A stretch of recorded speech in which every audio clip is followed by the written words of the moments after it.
location probably is the main part. We predominantly do for properties which have low, in areas where they have very low vacancy rates, which means it's easier for clients to find a tenant in there. The other part is we want good rental yields. If people want to build property portfolios, they can't always buy properties with them low rental yields. Rental yields mean amount of rent which you get on a property. If the rent is low, your income is going to reduce, which means you won't be able to borrow more, which means you won't be able to buy your next property. So we try to balance that out as much as we can. Obviously close to amenities areas, especially areas where there is a lot of infrastructure spending going, which could be hospitals, shopping centers, schools, etc. We look for those areas, and those are the areas generally where you will have a fair bit of price growth. We deal with house and land packages predominantly. We do a lot of townhouses, and we do it all over Australia. We recently added Western Australia, which we were not focusing on, but only in the last couple of months we added Western Australia in our portfolio as well. So we are pretty much everywhere on the eastern seaboard, Western Australia. We can find options for you. Now, how do we know of this information? I read a lot, but it's not enough, and there's so much information available there. So we do so. We spend literally thousands of dollars in buying research from different sources. Some are paid sources, some are unpaid sources, and that helps us narrow down areas where we think is going to be a good area of investments. We match up the different sources where we get information from, and then from that we sort of narrow down, hey, report ABC, all say areas there. So we're going to see if we can get property to areas there for the clients.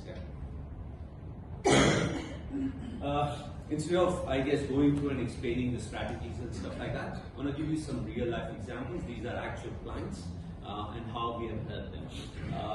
The numbers, while it always looks good, but there's always a story about clients as well. So this is a client which I met maybe about 3-4 years back. He works in my old organization, and he wanted to buy a property. Well, he had money and he wanted to invest in property. At that time, he was not ready to buy something on his own because he was still going on with his girlfriend, looking at getting married, and eventually wanted to find a property to live in Sydney. At that time, he was not able to afford to buy a property in Sydney because I think his income was okay, but till the time they combined both their incomes, they could not borrow as much to buy a property of $1.12 billion.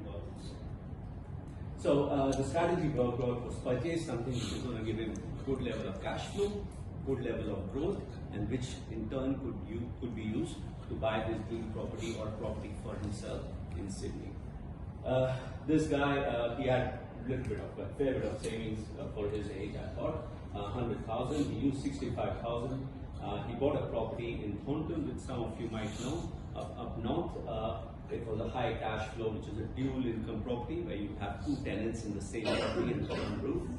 His cash flow was fantastic. He was getting $8,000 pre-tax every year from that property, but by just owning that property. Currently it's valued about $950,000. He bought it for $605,000 as equity, and the cash flow overall gave him about $400,000.